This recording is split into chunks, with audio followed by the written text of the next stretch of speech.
நமது பாதுகாவலர் புனித அருளாண்டவர்கள்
நான் ஒரு வாரம் ஸ்கூலுக்கு போகல.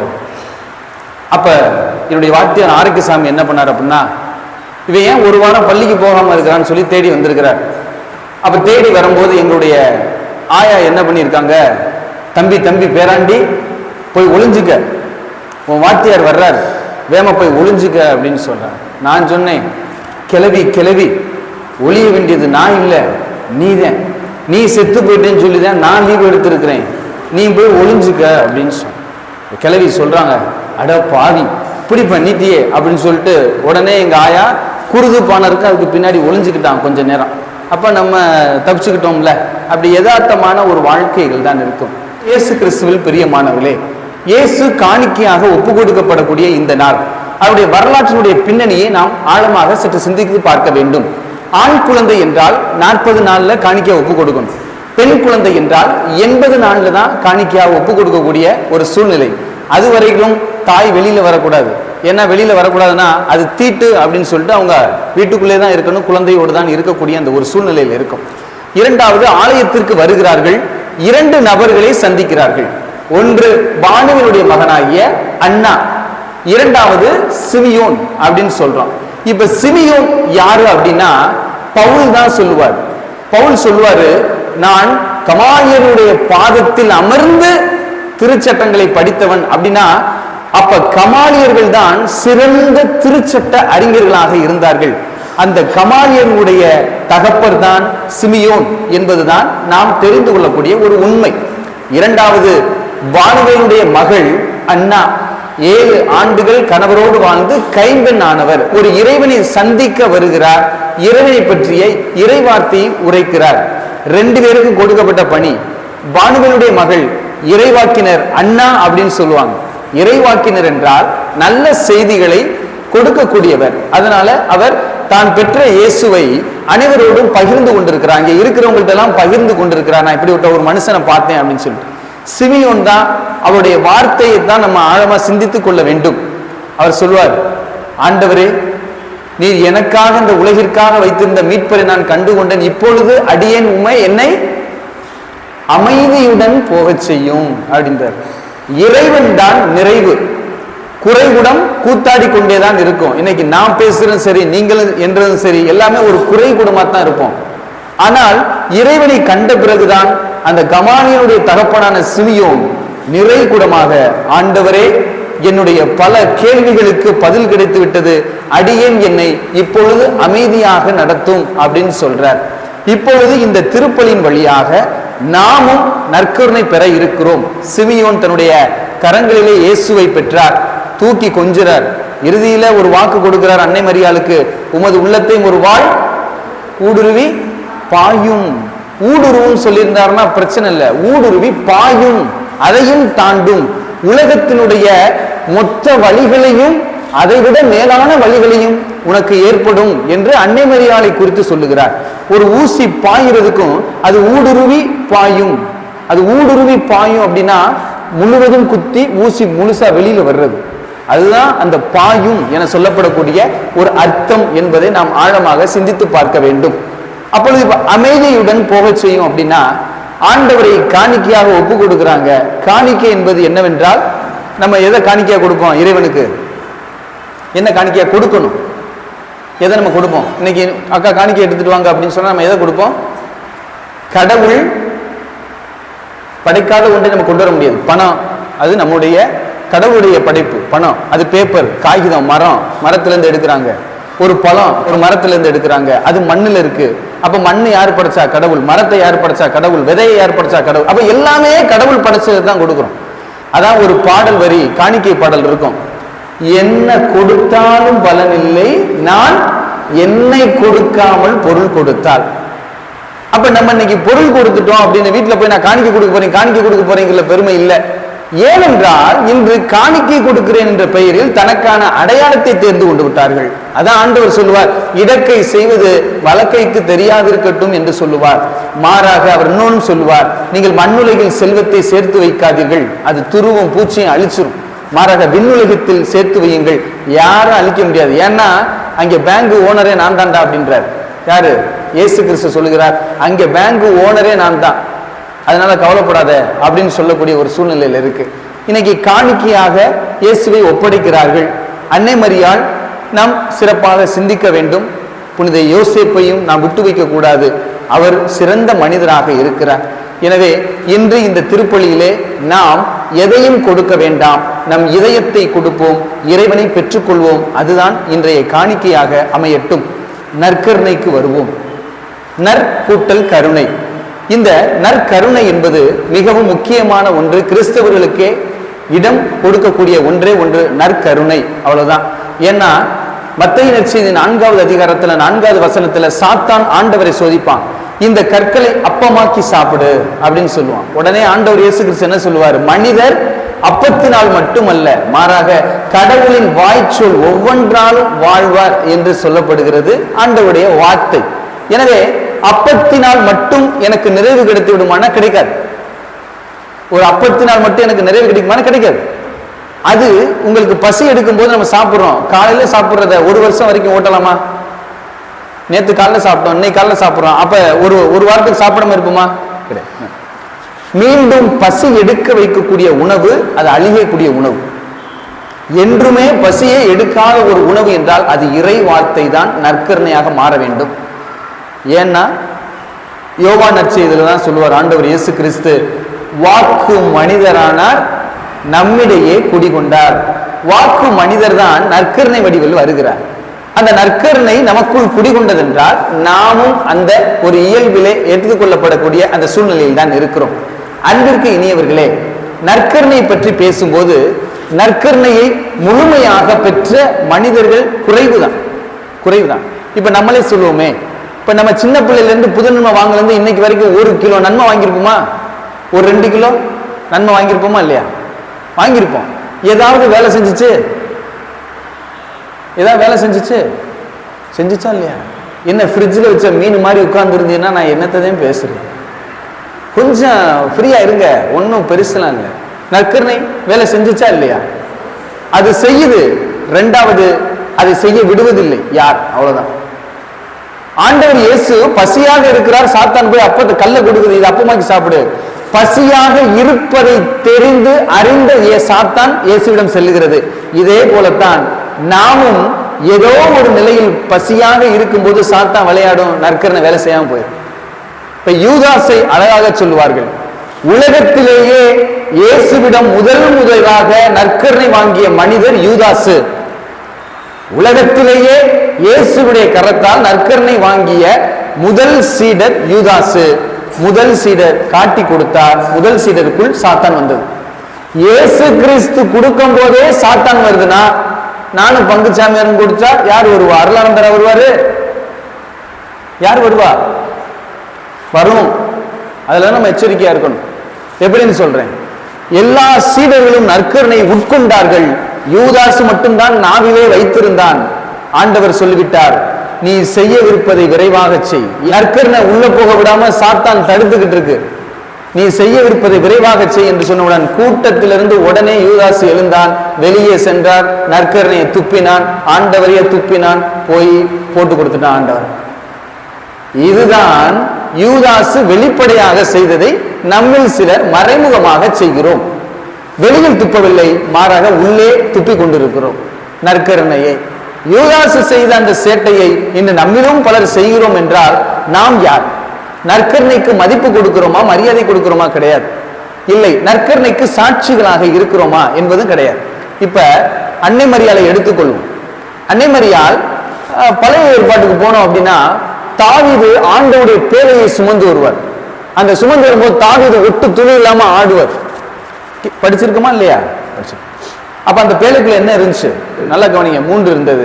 மன்னா உணவு ஒன்று இருந்தது, 10 கட்டளை இருந்தது, மூன்றாவது ஆரோனுடைய கோல் இருந்தது. இதற்கு முன்பாக தாவீது நடனமாடி கொண்டிருக்கிறார். இன்று சபைக்காரர்கள் பலர் சொல்லுகிறார்கள், இவர்கள் ஆர்சி கத்தோலிக்கர்கள் சிலை வழிபாடு செய்து கொண்டிருக்கிறார்கள் என்று சொல்லுகிறார்கள். புரிஞ்சுக்கங்க. இப்ப நான் என்ன கேட்கிறேன், பழைய ஏற்பாட்டில் அந்த பேழையில இருந்தது கல்லு, அப்பம், கோல், கம்பு. அதை விழுந்து வணங்கியவர்கள் தாவீது. இது அப்ப யாரு சிலை வழிபாடு வணங்குறது? உள்ள இருந்தது என்ன? கல்லு. அப்ப அது என்னது? ஒரு சிலை. அப்பம் அழியக்கூடியதுன்னு சொல்ற, அதுவும் ஒரு சிலை. கம்பு கடவுள் படைச்சதுதான், அதை பயன்படுத்தினார், அதுவும் ஒரு சிலை. இப்பொழுது பாருங்க, தாவீது அதன் முன்பாக நடனம் ஆடுகிறார். பிறந்த மேனியாக, நல்லா கவனிக்கணும், பிறந்த மேனியாக நடனம் ஆடுகிறார். அதே நற்கருணை உயிருள்ள பேழையாக அன்னை மரியாள் இருக்கிறார். எலிசபெத் அம்மாளை சந்திக்க போகும்போது எலிசபெத் அம்மாரா இந்த வார்த்தையை சொல்லுவாங்க, ஆண்டவருடைய தாய் என்னிடம் வர நான் யார்? ஒன்று. அடுத்ததாக சொல்வார், உம்முடைய வாழ்த்து செய்தியை கேட்டவுடன் என் வயிற்றில் இருந்த குழந்தை பேரு வகையால் துள்ளிற்று. அப்ப உள்ள இருந்த குழந்தை என்ன? பட்டுப்பாவட சட்டையா கட்டியிருந்தாப்புல. இங்கு தாவீது வெளியே பிறந்த மேனியாக ஆடுகிறார். அன்னை மரியாளை கண்டவுடன் வயிற்றுக்குள் இருக்கக்கூடிய திருமுழுக்கு யோவான் பிறந்த மேனியாக ஆடுகிறார். இதுதான் உயிருள்ள நற்கருணை வழிபடக்கூடிய ஒரு உண்மையான முறை ஆகும். அன்னை மரியாளை கண்ட பிறகு வயிற்றில் இருக்கக்கூடிய குழந்தையும் துள்ளுகிறது என்றால் எவ்வளவு இனிமையான தாய் நம்முடைய தாய் என்பதை நாம் ஆழமாக சிந்தித்து பார்க்க வேண்டும். இப்ப அவங்களை கும்பிட்டா உடனே என்ன சொல்றான்? சிலை வழிபாடு அப்படின்னு சொல்லக்கூடிய ஒரு சூழ்நிலைக்கு நாம் தள்ளப்பட்டு கொண்டிருக்கிறோம். எச்சரிக்கையாக இருங்கள். யோனாவோடு நான் ஒப்பிட்டு பார்க்க கூறுகிறேன், இயேசுவோடும் அருளானந்தரை ஒப்பிட்டு பார்க்க முடியும். யோனா நினிவே நகரத்திற்கு செல்லுவார். எதற்காக? யோனா கீழ்ப்படிய மறுப்பார். யோனா மறுப்பார். ஆனா ஆண்டவர் கடலுக்கு கட்டளை இடுவார். உடனே கடல் என்ன செய்யும்? கொந்தளிக்கும். மீனுக்கு கட்டளை இடுவார். உடனே மீன் வந்து என்ன செய்யும்? முழுங்கும். அதே மீனுக்கு திருப்பி கட்டளை இடுவார், போய் கக்கு அவனை அப்படின்னு சொல்லும். மீன் என்ன செஞ்சிடும்? கக்கும். அங்கே போயிட்டு ஆமணக்கு செடியை முளைக்க சொல்வார், முளைக்கும்.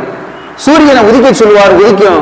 புழுவை போய் அந்த ஆமணக்கு செடியை அழிச்சிரு அப்படின்னு சொல்வார், அழிக்கும். இதுல இருந்து என்ன தெரியுது? மனிதன் 6 அறிவு கொண்டவன் கேட்பதை விட இயற்கைகள் இறைவனுக்கு கீழ்ப்படுகிறது என்பதை நாம் உணர்ந்து கொள்ள வேண்டும். இறைவன் அப்ப நினிவே நகரத்துக்கு செல்வதற்கு முன்பாக நான் போக மாட்டேன் தப்பிச்சு போகக்கூடிய யோனா இறுதியாக இயற்கைகளுக்கு அப்பாற்பட்டு தான் அவர் என்ன பண்ணுகிறார், முடிவெடுக்கிறார், போறேன் அப்படின்னு சொல்றார்.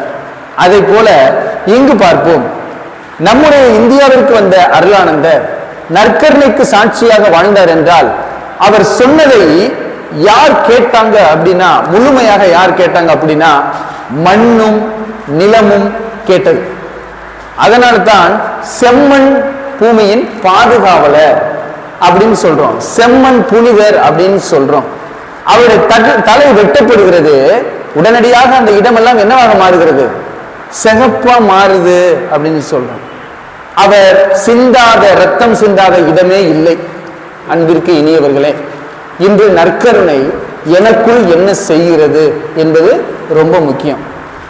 இப்ப வாழ்க்கைக்கு வரும். ஒருவர் புதிதாக திருமணம் ஆகியிருக்கு. அப்ப இந்த ஊர்ல பாத்தீங்கன்னா 4 கிழவி இருக்கும்,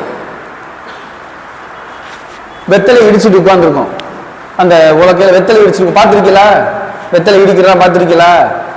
அது வெத்தலை இடிக்கல, யாரோ ஒரு குடும்பத்தை அன்னைக்கு நக்க போறாங்கன்னு அர்த்தம்.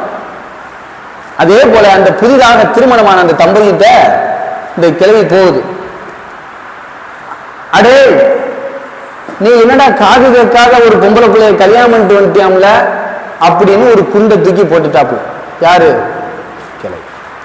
இவனுக்கு ஈரக்குலை பதைக்குது. ஆகா, காது கேட்காத பிள்ளைய நமக்கு கட்டி வச்சுட்டாங்களோ அப்படின்னு சொல்லிட்டு இவன் என்ன பண்றான், ரோட்டுல நின்று கத்துறான்.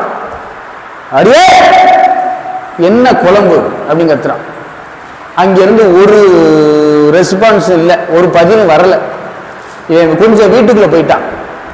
அடியே, இன்னைக்கு என்ன குழம்பு? அங்கேயும் ஒண்ணு, அவனுக்கு ஒண்ணு பதில் இல்லை. பக்கத்துல போறான். அடியே, இன்னைக்கு என்ன குழம்பு? அப்பவும் ஒண்ணும் அல்ல. ஊராங்குலையை எடுத்து காதோட காதா வச்சு, அது ஏன் இன்னைக்கு என்ன குழம்பு அப்படின்னு கேட்கிறான். அந்த அம்மா திரும்பிக்கிட்டு சொன்ன பதில் தான் வேடிக்கையா இருந்தது. 4வது வார்த்தை சொல்றேன், இன்னைக்கு சாம்பார் சாம்பார். யாருக்கு காது கேட்கல? யாருக்கு காது கேட்கல? அவனுக்கு காது கேட்கல. இந்த கிழவி செஞ்ச வேலையை பார்த்தீங்களா? ஆனால் அந்த பெண்மணி நல்ல பெண்மணியாக இருந்ததனால் பொறுமையாக இருந்தார். சரி விடுங்க, இதுல என்ன இருக்கு பார்த்துக்கலாம்.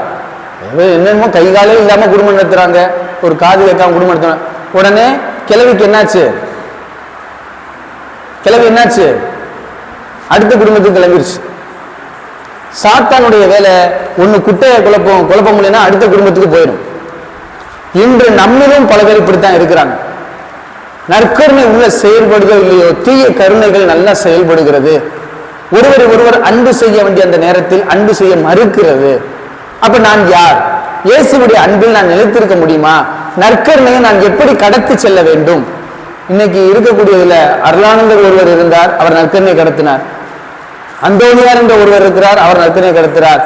அவிலா தெரசம்மா இருக்கிறாங்க, குழந்தை இயேசுவை நற்கருணை கடத்துகிறார்கள். அன்னை தெரசம்மாள் இருக்கிறாங்க, அவங்களும் நற்கருணை கடத்தக்கூடிய ஒரு சூழ்நிலை. அப்ப நான் என்ன செய்ய வேண்டும்? நற்கருணை பெற்றுக்கொண்ட நாம், ஃபாதர் உங்கள்கிட்ட கொடுப்பார் நற்கருணை, கிறிஸ்துவின் திருவுணம், நீங்க என்ன சொல்லுவீங்க? என்ன சொல்லுவீங்க? ஆமேன். ஆமேன் என்றால் நானும் இணைகிறேன் என்பது பொருள், சரி என்பது பொருள். நானும் ஆண்டவரோடு இணைகிறேன் என்பது பொருள். நாம் இணைகிறோமா? எப்படி வந்தோமோ அப்படியே மீண்டும் திரும்பி செல்லுவோம். இது இணைவது அல்ல, நாம் இன்னும் சற்று பிரிவது என்பதை நாம் ஆழமாக பொருள் புரிந்து கொள்ள வேண்டும். அன்பிற்கு இனியவர்களே, நற்கருணையை நாம் செயல்பட விட வேண்டும். நற்கருணை நமக்குள் வருகிறது, வார்த்தை வடிவிலும் வருகிறது, நற்கருணை இறை வார்த்தை வடிவில் வருகிறது, எல்லாத்திலும் வருது. நற்கருணை என்பது எல்லாத்திலும் வருகிறது. ஆனால் என்னுடைய செயல்பாடு என்ன என்பதை நாம் ஆழமாக சிந்தித்து பார்க்க வேண்டும். இப்ப யாராவது துப்பாக்கி எடுத்துட்டு வந்துட்டு நீங்க இயேசுவை மறுதலிங்கன்னு சொன்னா நம்ம என்ன பண்ணுவோம்? என்ன பண்ணுவோம்? இயேசுவாவது பேசுவாவது, வீட்டுக்கு போகணும், என் கணவர் வெளுத்துருவாரு, நான் போகணும் வீட்டுக்கு அப்படின்னு என்ன பண்ணுவோம்? மனித இயல்பு என்ன பண்ணுவோம்? இதனால தான் அவங்க புனிதர்களா இருக்கிறாங்க.